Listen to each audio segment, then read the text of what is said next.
Hello friends, I am from Lakhani tech institute and last 2 classes पहले हमने अपने chart को मॉडिफाई करना सीखा था, जो कि मैंने आपको फॉर्मेट टैब से बताया था। बट उसमें जो एक मेन ऑप्शन था हमारे पास वो मिस हो गया था, जो कि मैं आपको इस क्लास में बताऊंगी। तो वो हमारा मेन ऑप्शन ये था, प्लस का सिंबल। हमने जैसे ही चार्ट पे क्लिक किया था हमारे पास यहाँ पे एक प्लस का सिंबल शो हो रहा है और इसका जो नेम है वो है चार्ट एलिमेंट। और सबसे ज़रूरी बात ये कि जो लोग 2013 से पुराना वर्जन एक्सेल का यूज़ कर रहे होंगे उनके पास ये प्लस का सिंबल यहाँ पे नहीं होगा। हो सकता है वो फॉर्मेट में या डिज़ाइन में कहीं हो, बट होता ज़रूर है। लेकिन जो 2013 के बाद वाला वर्जन यूज़ कर रहे हैं या तो 2013 वाला यूज़ करें, उनके पास प्लस का सिंबल यहीं पर होता है और इसका नाम है चार्ट एलिमेंट। तो इससे हम बहुत सारे ये जो है मॉडिफाई कर सकते हैं अपने चार्ट को। वो हम कैसे करेंगे वो मैं आपको इस वीडियो में बताती हूँ।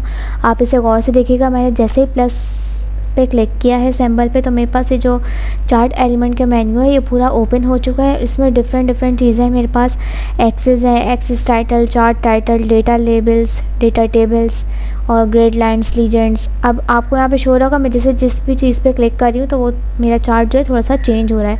अब मैं आपको इसको बताऊँगी इसकी डिटेल्स क्या है। लाइक मैं आपको यहाँ पे दिखा देती हूँ, जैसे डेटा लेबल, यानी मैं अपने डेटा को लेबल करना चाह रही हूँ। ये आपको बहुत ज़्यादा स्मॉल वे में शो हो रहा है, यहाँ पे आप देख सकते हैं। अब डेटा लेबल्स में मैंने जैसे ही क्लिक किया तो मेरे पास यहाँ पे कुछ लेबलिंग्स आ रही है। अब मैं इसे जब इनएक्टिव करूँगी तो ये लेबलिंग मेरे पास से हट रही हैं। तो इसका मतलब क्या है कि अगर मैं डेटा लेबल पे क्लिक करूँगी तो मेरे कॉलम में जितने भी मतलब वैल्यूज़ होंगी, लाइक एक्स एक्सिस में यहाँ पे देख रही हूँ कि मेरा ये वाला कॉलम जो था इसकी वैल्यू थी 60,000। तो मुझे यहाँ पे देखना नहीं पड़ेगा। ये सिंपली मैं जैसे ही डेटा लेबल पे क्लिक करूँगी तो ये मेरे पास हर कॉलम के ऊपर उसकी वैल्यू शो हो जाएगी। तो इसके लिए मुझे हर एक को अलग से नहीं देखना पड़ेगा। मैं जो भी कॉलम देखूँगी उसके ऊपर मेरे पास ये वैल्यू होगी।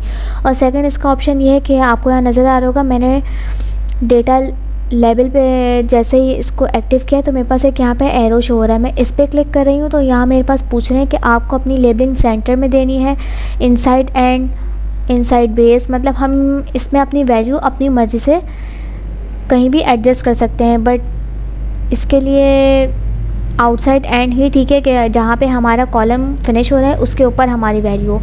बट अगर हम चाह रहे हैं कि हमारे सेंटर में वैल्यूज़ हो जाए तो आपको यहाँ पे नज़र आ रहा होगा कि ये सेंटर में भी हो रही हैं। जैसे ही मैंने यहाँ पे सेंटर सेलेक्ट कर लिया तो यहाँ मेरे पास जितनी भी वैल्यूज़ थी सब इनके सेंटर में शो हो रही है। बट ये इतना ज़्यादा प्रॉपर नहीं लग रहा है। आउटसाइड एंड जो है हमारे लिए बिल्कुल प्रॉपर ऑप्शन होता है अपनी वैल्यूज़ को टाइप करने का। इसके अलावा आपके पास यहाँ पे नज़र आ रहा होगा चार्ट टाइटल। चार्ट टाइटल से आपको यहाँ पे शो हो रहा होगा कि ये जो मेरी हेडिंग थी चार्ट टाइटल की, अगर मैं इस पर क्लिक कर रही हूँ, एक्टिव कर रही हूँ उसे, तो मेरे पास ये हेडिंग शो हो रही है। बट अगर मैं इसे इनएक्टिव कर देती हूँ तो मेरे पास यहाँ से हेडिंग शो नहीं हो रही है। तो इस तरह से जो है हम इसमें इसका हेडिंग जो है अपनी मर्ज़ी से एडजस्ट कर सकते हैं। देन हमारे पास है डेटा टेबल। डेटा टेबल किस तरह से वर्कआउट कर रहा है आपको यहाँ पे शो होगा। मैंने इसे अभी इनएक्टिव किया है तो यहाँ मेरे पास कुछ भी टेबल नहीं बना हुआ है। यहाँ जस्ट लिखा हुआ है जनवरी, फरवरी, मार्च एंड अप्रैल। जैसे ही मैं डेटा टेबल पे क्लिक कर रही हूँ तो मेरे पास यहाँ पे एक टेबल बना हुआ आ गया है। यानी जनवरी में मेरी जो सैलरी से इनकम हुई थी वो 10,000 थी, यूट्यूब से 60,000, बिज़नेस से 5,667 एंड FB से 6,000। तो मेरी जितनी भी जनवरी की इनकम थी वो मेरे पास इस तरह से टेबल यहाँ पे बना हुआ आ गया है। अब जिस तरह से फरवरी में मैंने इनकम की थी, यानी मेरी सैलरी 3,000 थी, यूट्यूब से मैंने 14,000 अर्निंग की थी, बिज़नेस से मैंने 567 अर्निंग की थी एंड FB से 1,000 की थी। तो मेरे पास इसका टेबल फरवरी का एक तरह से मैनेज हो चुका है। इसी तरह से मार्च का भी टेबल है और इसी तरह से अप्रैल का भी है। ये सीक्वेंस वाइज जो है मेरे पास यहाँ पे शो हो रहा है टेबल फॉर्म में। तो इस तरह से जो है मैं अपने चार्ट में टेबल भी एडजस्ट कर सकती हूँ। बट मुझे अभी इसकी नीड नहीं है तो मैं भी इसे रिमूव कर देती हूँ यहाँ से। उसके बाद यहाँ पे ग्रिड लाइंस का ऑप्शन है कि अगर मैं यहाँ पे ये जो मेरी लाइंस शो हो रही हैं, अगर मैं इसे चाह रही हूँ कि ये शो हो तो मैं इस पर एक्टिव का टिक मार्क रहने दूँगी। अगर मैं चाह रही हूँ कि ये ना शो हो तो मैं इस पर से टिक मार्क रिमूव कर दूँगी। लीजेंड क्या होता है, लीजेंड आपको यहाँ पर शो हो रहा होगा, इसमें भी एरोज़ हैं।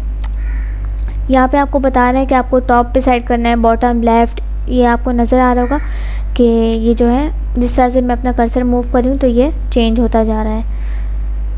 बट ये राइट ऑप्शन बिल्कुल ठीक है। राइट से क्या हुआ, ये जो मेरी सैलरी, यूट्यूब, बिज़नेस, मतलब जहाँ से मैंने इनकम की थी वो वाला मेन्यू जो था वो राइट पे चला गया है। टॉप पे लेकर आऊँगी तो वो मेरे पास टॉप पे शो हो रहा होगा, लेफ़्ट लेकर आऊँगी तो यहाँ मेरे पास लेफ़्ट पे शो हो रहा है, अगर बॉटम पे लेके जाऊँगी तो मेरे पास लास्ट में शो हो रहा है इस तरह से। But bottom is the best option, तो मैंने यहाँ पे बॉटम ही चॉइस करके रखा हुआ है। तो इस तरह से जो है हम अपने चार्ट को मॉडिफाई कर सकते हैं।